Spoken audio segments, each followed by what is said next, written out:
Bueno, primero que nada, un saludo para quienes nos visitan, para todos ustedes hermanos, para los que nos escuchan por radio, para los que nos escuchan por internet y también para los que un día nos van a ver en YouTube, porque ellos después editan esto, sacan algunos errores que siempre hay y luego lo ponen en YouTube. ¿Vieron algún mensaje de la iglesia de acá en YouTube?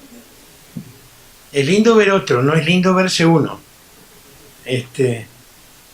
Yo cuando estoy yo me saco. Bien, hoy va a ser un mensaje diferente, porque los mensajes se diferencian si son para los creyentes o para los que todavía no creen en Cristo. Nosotros decimos para los inconversos. Y este va a ser un mensaje híbrido. Le pedí a mi señora que buscara en el diccionario de su hermoso teléfono que tiene allí. Y dice que se usa en la cría de los animales en la agricultura. Son productos por el cruzamiento de dos variedades. Y hoy tenemos autos híbridos. Se dieron cuenta que acá en la iglesia hay un hermano que tiene un auto híbrido, que es tanto eléctrico como a nafta. Es impresionante a dónde hemos llegado. Pero bueno, este mensaje no está diferenciado. Cada cual va a tener que ir sacando lo que le toca. Hay un dicho que dice al que le quede el sayo, que se lo ponga, ¿no? Bien, los que somos más viejos sabemos lo que quiere decir. Titulé entonces este mensaje para hoy, el manual del usuario. El manual del usuario. Y voy a comenzar también diferente este mensaje, porque nunca comencé un mensaje contándoles una anécdota. Esta es una anécdota real de una familia cristiana amiga. Y esto ocurrió, yo estaba sacando la cuenta tal vez hace más de 45 años atrás. El padre de la familia había viajado al exterior, a Europa, creo que fue a Inglaterra, y trajo un proyector para ver unas fotos que en aquel entonces era toda una novedad. Eran diapositivas. Yo no sé si ustedes conocen estas fotos, diapositivas. Bueno, dicho sea de paso, yo no tengo un álbum de fotos del matrimonio porque todos están en esta cuestión y hay que tener un aparato para verlo y a mí se me rompió. Bueno, entonces, continúo con la anécdota. Este padre de familia ya había utilizado este aparato para mostrar a la familia el viaje de su viaje a Europa. Pero un día fue un familiar mío a visitarlos y entonces a ver esa novedad de ver proyectadas las fotos en la pared. Le estoy hablando de hace tiempo atrás, ¿no? También se podían ver con unos aparatitos. Entonces, esta familia en aquel tiempo estaba conformada por el padre, la madre, dos chiquilinas y un varoncito, el más pequeño, que en ese entonces, después la familia siguió creciendo, pero en ese entonces el más chico tendría 4 o 5 años más o menos.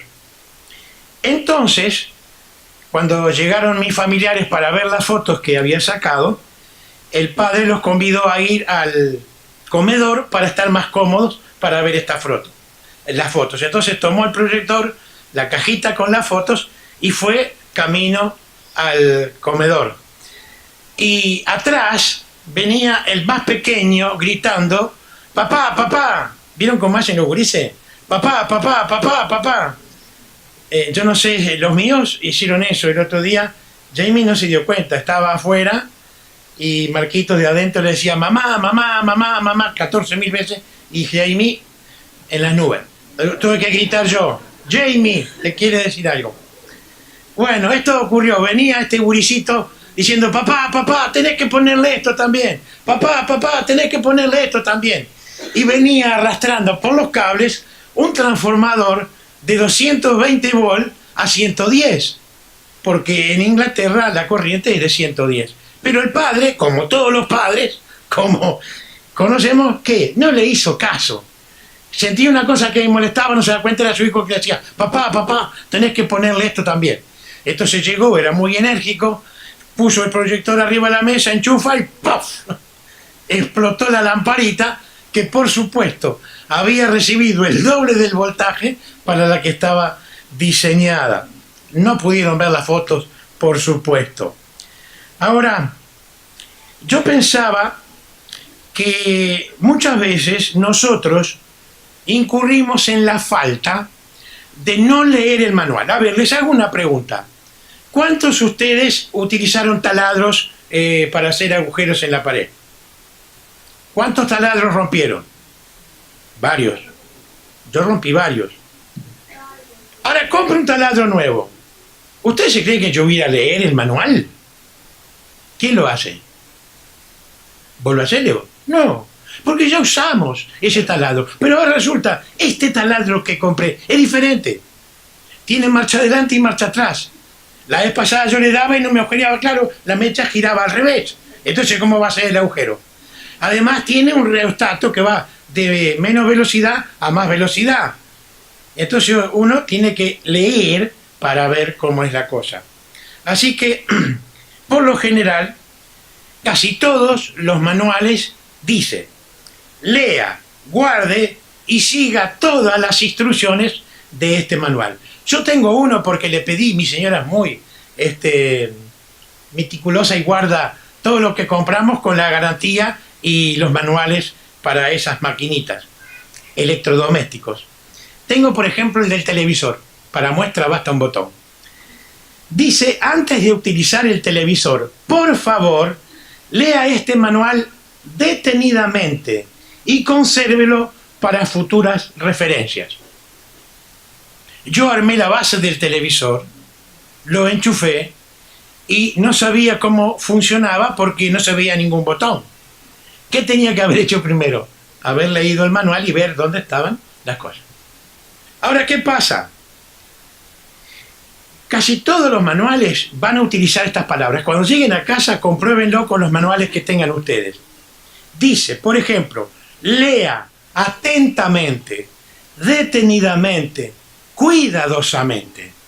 Porque casi siempre, después que hacemos la macana, vamos a leer el manual y vemos que hicimos todo al revés. Y lo que es peor, hemos roto el electrodoméstico y hemos perdido la garantía.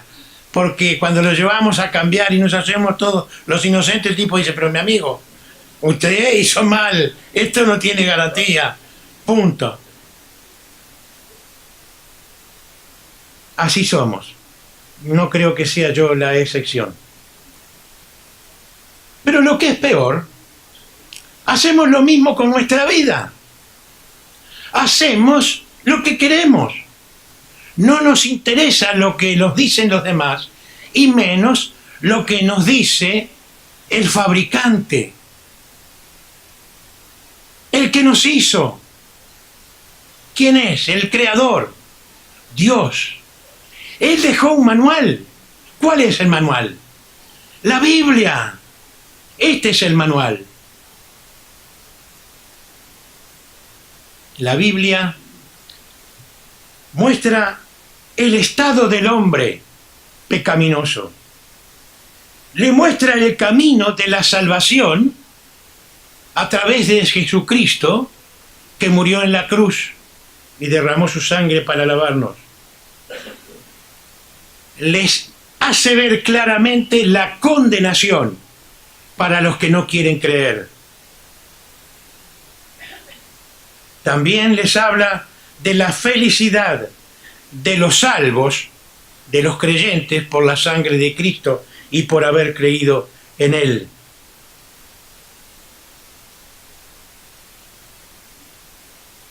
Sus doctrinas o enseñanzas son santas, sus historias son verdaderas y sus decisiones son inmutables. Esta palabra quiere decir que no cambia.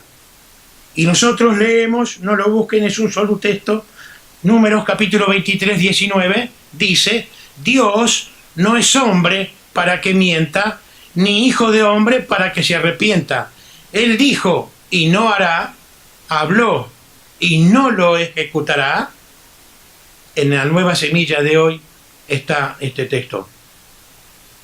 Santiago, uno de los discípulos, cuando escribe su carta, está hablando de Dios y dice, en el cual, en Dios, no hay mudanza ni sombra de variación. Sin duda, Santiago está pensando en lo que era muy común en aquel tiempo y era en el reloj solar. ¿Conocen ustedes algún reloj solar?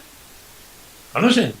Los que fueron al parque de vacaciones de la UTE, vayan, que hay un lugar que hay un reloj solar grandote, muy bonito y está interesante. El escritor a los Hebreos dice, en el capítulo 13 y versículo 8 así, está hablando del Señor Jesucristo, y él dice, Jesucristo es el mismo, ayer y hoy y por los siglos. Ahora es interesante que estos textos que hemos leído, tanto en el Antiguo Testamento como en el Nuevo Testamento, nos revelan el carácter de Dios, la firmeza y su determinación. Dios dijo, y no lo hará, habló, y no lo ejecutará. En Dios no hay mudanza, ni sombra de variación alguna. Él es el mismo ayer y hoy y por los siglos. Y queridos, esto es impresionante. Yo pensaba mientras escribía, si a nosotros, los que ya somos de Cristo, los creyentes, esto realmente nos impacta, ¿qué sentirán aquellos que no son del Señor, que están aquí en esta noche o que escuchan o que ven a través del programa de YouTube? Miren, si no tienen la conciencia cauterizada, porque la Biblia nos habla que al hombre se le cauteriza la conciencia. Eso lo pueden leer en 1 Timoteo capítulo 4 y versículo 2. Cuando yo pienso en este Dios soberano, omnisciente, que todo lo sabe, omnipotente, que todo lo puede, omnipresente, que está en todo lugar a la vez. Esto es incomprensible para nuestra mente tan pequeña y tan finita. Por eso dice que cuando el Señor venga, cuando venga a reinar, dice que todo ojo le verá. ¿Y cómo puede ser que todo ojo le vea si la tierra es una esfera? Bueno, es que Dios está en todo lugar, en todas partes, a la misma vez. Esto no lo entendemos y no lo sabemos explicar. El manual del usuario. Todos los manuales, como veíamos, ponen énfasis en una sola cosa: que los leamos atentamente, detenidamente y cuidadosamente. ¿Por qué? Porque la respuesta es obvia. Nosotros no prestamos la debida atención. Tal vez es al único que le pasa, no sé si a ustedes. Yo estoy leyendo un libro o la Biblia mismo y hay cosas que no entiendo. Tengo que recurrir o al diccionario o a algún comentario para ver que me explique lo que quiere decir lo que estoy leyendo, porque no lo entiendo. Y resulta que poco me dice el diccionario, poco me dice el comentario. Entonces, ¿qué tengo que hacer? Tengo que volver a leer una y otra vez, atentamente, detenidamente y cuidadosamente. Y si es algo espiritual, con oración. ¿Y cómo cambia la cosa? Se nos alumbra eso que no podíamos entender y entonces lo entendemos. Comprendemos aquello que al leerlo sin la debida atención no lo entendíamos. Sin conocer mucho de este tema que les voy a mencionar, escucho hablar a los que sí están en el tema, es el tema de la enseñanza, de la pobre comprensión lectora de los niños, adolescentes y jóvenes. ¿Saben lo que es esto? Que los niños leen y no entienden lo que leen. Ahora, hermanos, ¿qué pasa con nosotros? Leemos, ¿entendemos lo que leemos? Y yo le pregunto, ¿y si entendemos? ¿Por qué no lo hacemos? Porque hay cosas que estamos fallando. Cuando ponía esto me acordaba lo que sucedió con Felipe. El Espíritu lo manda al desierto, a un camino donde venía un hombre sentado en un carro leyendo el profeta Isaías. Y el Espíritu le dijo, acércate a ese carro. Y cuando Felipe se acerca, escuchó que venía leyendo, venía leyendo el profeta Isaías. ¿Y cómo comienza la conversación con este hombre que era alguien importante? ¿Cómo comienza? ¿Qué fue lo que le dice Felipe? ¿Cuál fue la pregunta? ¿Entiendes lo que lees? Y aquel hombre le dijo, ¿y cómo voy a entender si no hay alguien que me lo explique? Y entonces Felipe subió al carro. Y dice, y comenzando desde esa escritura, le habló, le predicó el mensaje de Jesucristo. Y aquel hombre se convirtió, creyó en Cristo. Y en el camino encontraron agua y le dice, aquí hay agua, ¿qué impide que yo sea bautizado? Y Felipe le dijo, si crees de corazón, bien puedes. Y dice que descendieron ambos del carro, aquel hombre fue bautizado y Felipe desapareció y aquel hombre siguió su camino gozoso. Aquel hombre no entendía, pero hubo alguien que le explicó hasta que aquel hombre entendió perfectamente. Ahora yo quiero decirles de antemano que si hay alguien aquí que no entiende lo que yo digo, porque a veces es difícil que puedan entender solamente escuchando, pero si hay algo que no entienden, por favor, quédense y nosotros con gusto vamos a hablar del tema. Alguien dijo, no me preocupa tanto lo que no entiendo hoy bien de la Biblia, un día lo entenderé, si no es aquí, es en el cielo. Pero hay algo que sí me preocupa. Me preocupa lo que entiendo y no lo estoy llevando a la práctica, no lo estoy viviendo. Queridos hermanos, ser cristianos no es un nombre que se lleva en un cartelito adentro de la Biblia. Ser cristianos es vivir a Cristo. Es tener a Cristo en todo momento en nuestro corazón, en las buenas y en las malas. Es saber que Él está en nuestra vida, porque le hemos recibido, porque le hemos aceptado. Y ahí está la diferencia con aquellos que no conocen al Señor, que cuando vienen los momentos de prueba, encuentran todo muy grande, como una montaña inmensa, la cual no pueden sortear. Cuando alguien nos confronta, alguien viene a decirnos acerca de un asunto o de un pecado que nosotros tenemos, la excusa nuestra suele ser, no sé qué me pasa, es más fuerte que yo, no puedo con esto. En cierta ocasión, los discípulos del Señor Jesucristo no pudieron sanar a un muchacho endemoniado. El Señor cuando llega lo sanó. Y los discípulos luego, aparte, le preguntan al Señor, Señor, ¿por qué nosotros no pudimos? Y el Señor es contundente en la respuesta. Le dice, por vuestra poca fe. Esto lo pueden leer en Mateo 17:20. Por nuestra poca fe no conseguimos nosotros muchas cosas, especialmente para nuestra vida espiritual. Señor, ¿por qué no puedo con este carácter? ¿Por qué no puedo con mi orgullo? ¿Por qué no puedo con esta falta de perdón que deshace mi vida, la familia, la iglesia? Porque la falta de perdón corroe el alma. ¿Por qué no puedo? Y el Señor podrá decirnos lo mismo. Por vuestra poca fe. Porque no leíste el manual en la página donde dice que tenemos que perdonarnos así como nosotros hemos sido perdonados por Él. Te salteaste esa página. Está en el manual todo escrito.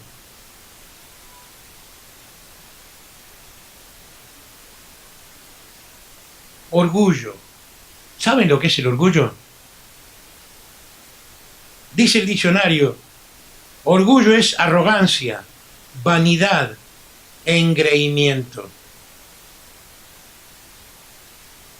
Dice Proverbios 21:4, altivez de ojos, y orgullo de corazón y pensamientos impíos son pecado. Miren, yo me podría desarrollar mucho rato más en este punto, pero el reloj corre, tenemos que seguir. Hablé o mencioné el carácter. ¿Qué carácter que tienen ustedes, eh? ¿Y yo? ¿Qué carácter? ¿Qué dice el diccionario de carácter? Modo de ser, peculiar y privativo de cada persona. Sí, vaya que es peculiar y privativo.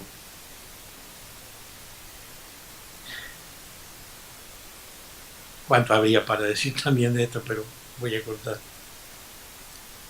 Hablando en criollo, carácter quiere decir aquello que demostramos en todas nuestras acciones, sea hablando o con un gesto, porque con los gestos, mire que se dice mucho, con los ojos, con la cara, se dice mucho. Con todo nuestro ser podemos demostrar nuestro carácter. ¿Saben que la palabra carácter no está en la Biblia? No está. Pero hay un texto que esta palabra está implícita allí. Yo creo que este texto lo sabemos todos de memoria. 2 Corintios 5:17 comienza diciendo: de modo que si alguno está en Cristo, nueva criatura es. Las cosas viejas, ¿qué? Pasaron. He aquí todas son hechas nuevas. Ahora, queridos hermanos, vamos a cortar el texto. De modo que si alguno está en Cristo, nueva criatura es. Gracias a Dios. Hemos sido lavados con la sangre. Ya somos salvos. Ahora la pregunta es, ¿las cosas viejas pasaron? ¿O hay cosas que están arraigadas? Porque la Biblia nos habla de la raíz de amargura. Y la raíz es aquello en la planta que busca las profundidades. Y yo no sé a veces esa raíz de amargura que hay en el corazón de algunos, que llega hasta las profundidades del alma y no pueden con ese asunto, especialmente hablando del perdón. El que escribe esto, que es el apóstol Pablo, lo sabe muy bien. Antes de su encuentro con Cristo, camino a Damasco, y cuando él desde el piso, porque había sido derribado de su cabalgadura, y ciego por aquella luz refulgente, pronuncia aquellas palabras: ¿quién eres, Señor? Y más adelante le dice: Señor, ¿qué quieres que yo haga? Hechos capítulo 9, versículo 6 en adelante. Este encuentro con Cristo le cambia por completo la vida, y especialmente su carácter. Antes, el Saulo, orgulloso y engreído religioso, perseguidor a muerte de los cristianos. Ahora tirado en el camino a Damasco y ciego, dice Señor a aquel a quien él perseguía. Y luego, cuando nosotros vemos y leemos la vida de este gran apóstol Pablo, lo que él hizo por Cristo, a todos los lugares donde fue a predicar el mensaje del Evangelio,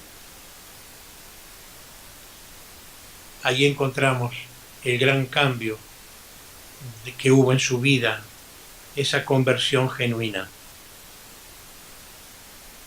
Ahora, no quiero que se me entienda mal lo que voy a decir, porque una vez yo dije que no con levantar la mano se acepta a Cristo, y allí la hermana Elba me dijo: yo levanté la mano, acepté a Cristo. Está bien, ella está acá, pero ¿cuántos otros levantaron la mano y no están?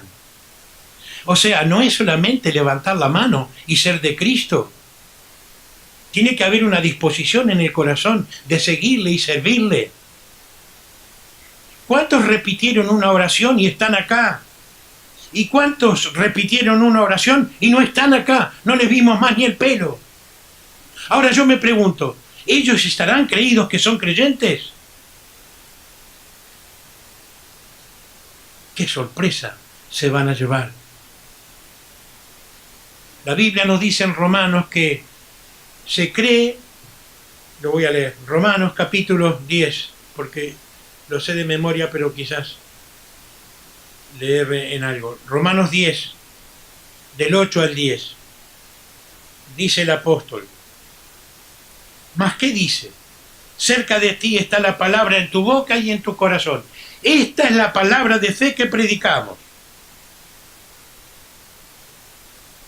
Que si confesares con tu boca que Jesús es el Señor, confesión, no a los hombres, a Dios, que si confesares con tu boca que Jesús es el Señor, y creyeres en tu corazón que Dios le levantó de los muertos, serás salvo. Porque con el corazón se cree para justicia, pero con la boca se confiesa para salvación. Lo confesamos con la boca.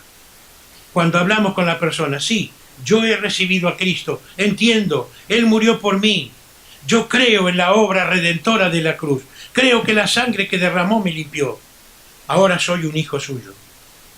Pero después tiene que seguir la cosa, no termina allí, ahí comienza la vida cristiana. Confesar con la boca es hablando y creer con el corazón.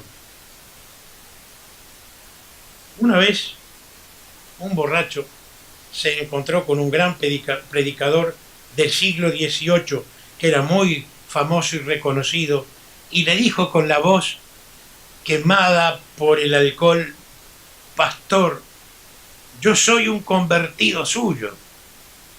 A lo que este gran hombre de Dios le respondió: sí, ya lo veo, porque si fuera un convertido de Cristo, no estaría en ese estado que está. No es convertirse a un hombre, a una denominación, a una creencia, a una religión. Es convertido a Cristo, aquel que murió en la cruz. Ese es un verdadero convertido cuando le sigue en el camino y va creciendo cada día un poco más. Jesucristo dijo esto, hablándole a sus discípulos: miren, por sus frutos los conoceréis. Nelson nos habla muchas veces de esto porque él es granjero. Y ya de lejos conoce el árbol. Pero cuando va una persona que no es conocida, cuando ve el fruto, sabe que lo que está viendo es una naranja, una manzana, un limón. ¿Por qué? Porque ve el fruto. Y lo mismo ocurre con las personas. Por los frutos conocemos si son verdaderos convertidos o son simples profesantes. ¿Qué es un profesante? Un profesante son aquellos que un día, como ya decía yo, dijeron que creían en el Señor Jesucristo como su Salvador, pero se han quedado allí o desaparecieron. O tal vez están entre nosotros, vienen a las reuniones, se gozan en cantar, pero no se bautizan, no se comprometen, están allí. No sabemos si son creyentes o no, porque si son verdaderamente creyentes en Cristo, tendrían que seguir los pasos, como lo decía Alejandro hoy en la cena: bautizarse y servir a Cristo. Es lo más lindo que hay para aquel que es un hijo de Dios. Si yo tuviera que juzgar, pero gracias a Dios no soy yo quien juzgo, es Dios, yo diría: para mí no son creyentes, pero eso no me toca a mí juzgarlos. Aquí, en el manual, en la Biblia, dice lo que aquel recién convertido debe de hacer para ir creciendo en el conocimiento de Cristo. La Biblia nos habla de la leche espiritual.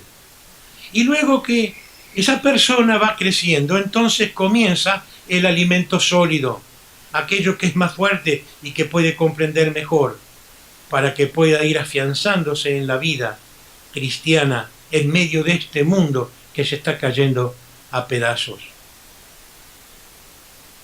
Para el nuevo convertido, para el que empieza una nueva vida, le es necesario, le es vital leer el manual. ¿Y aquellos que ya somos de Cristo? ¿Qué? Porque ya creímos, ¿no leemos más el manual? Al contrario, debemos de escarbar cada día más en esta escritura preciosa que nos habla de lo que Cristo ha hecho por nosotros. Una vez me dijeron en un edificio público, era en el Ministerio de Obras Públicas, yo me había puesto furioso por una multa que me habían puesto. Bueno, no me cuesta mucho ponerme furioso, pero ese día estaba más. Y un hombre, un empleado, un funcionario, me dijo estas palabras que la escuché esa sola vez y no se me borraron más de la cabeza. El desconocimiento de las leyes no le exime de culpa. Bueno, ¿qué quiere decir esto? Que yo estaba desconociendo un decreto y me aplicaban esa multa. Pero ese decreto se había publicado en los diarios, se había dicho por radio y televisión, se había puesto por todos lugares, los carteles y todo. Y yo ni me enteré, no me importó, pensaba que no era para mí, era para los camiones más grandes, yo tenía apenas un camioncito más chico, eso para mí no existe, pero resulta que sí era para mí. Y resulta que sí la multa me dolió mucho y la tuve que pagar. El desconocimiento de ese asunto no me libró de la culpa. Tuve que pagar.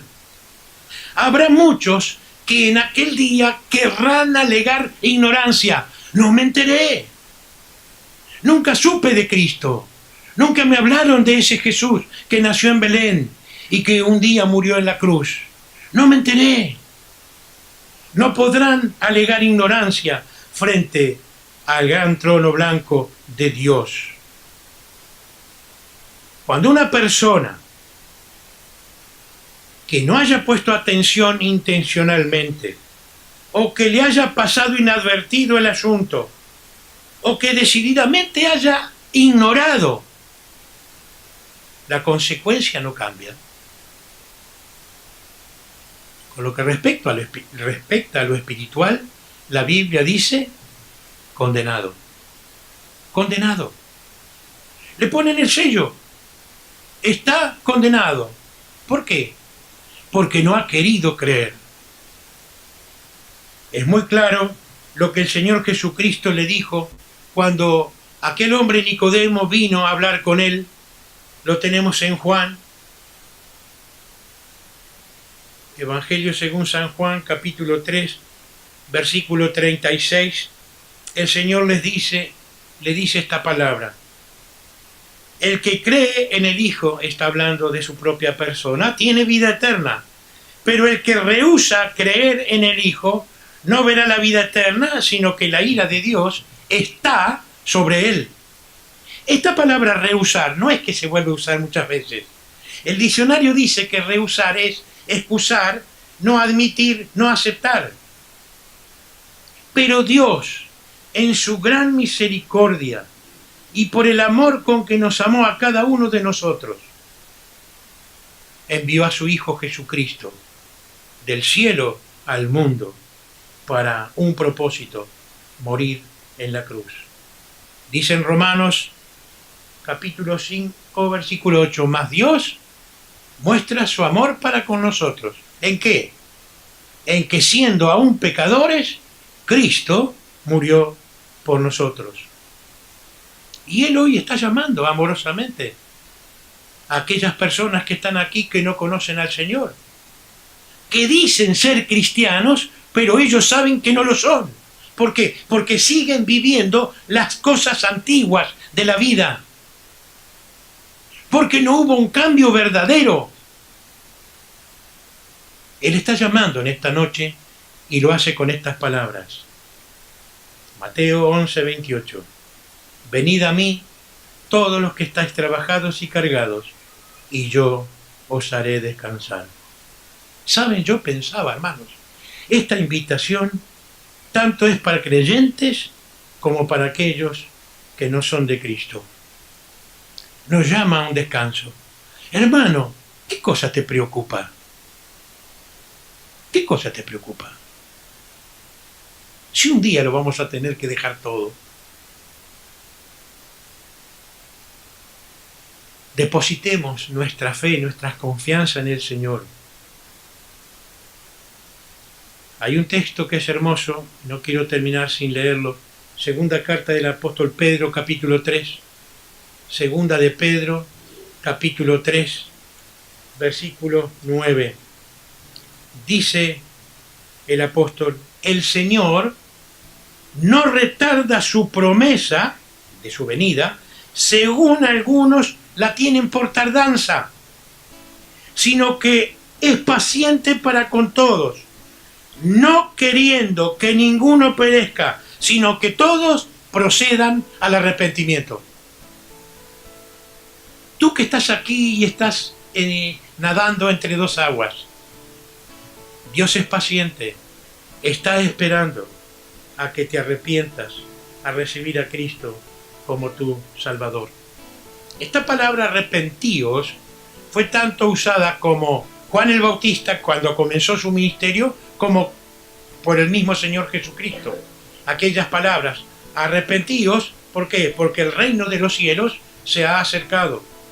Arrepentirse. ¿Qué es arrepentirse? Alguien preguntará, ¿y de qué me tengo que arrepentir yo? Miren, hagamos mentalmente una lista de las cosas que tendríamos que arrepentirnos y en primer lugar pongamos aquellos que no son de Cristo. Arrepentirme de mi pecado, de mi olvido y de mi rechazo a Dios. Y aquellos que somos de Cristo, arrepentirme de no seguirle a Él verdaderamente como Él lo merece, en pureza y en santidad y de corazón. ¿Saben? Sin arrepentimiento no hay perdón de pecados.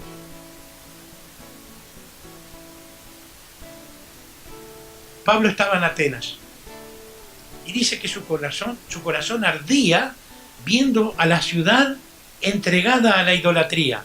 Eran tan idólatras que habían hecho un montón de pilares con esfinges arriba, con estatuas, y ellos adoraban a todos. Pero había una que no tenía nada, solamente una inscripción. ¿Qué decía aquella inscripción? Al Dios no conocido. Por las dudas, si se habían olvidado de algún Dios, de adorar a algún Dios, ellos no querían estar en falta. Y Pablo, utilizando desde esa inscripción, les habló el mensaje del Señor Jesucristo. Querido, tienes que arrepentirte, aquel que no es del Señor, y aceptarle como Salvador. Hoy, esta noche, ahora. Mañana puede ser demasiado tarde. Para aquellos que somos del Señor, tenemos que arrepentirnos si no estamos andando bien en nuestra vida, si no estamos amando al hermano, si no estamos sirviendo al Señor, si no estamos perdonando, si hay orgullo, si hay mal carácter. Tenemos que arrepentirnos de eso y pedirle perdón al Señor. Termino con una pregunta, y esta es una pregunta muy seria. ¿Dónde estarás tú en la eternidad? ¿En el cielo o en el infierno? Que el Señor bendiga esta su palabra a nuestros corazones. Amén.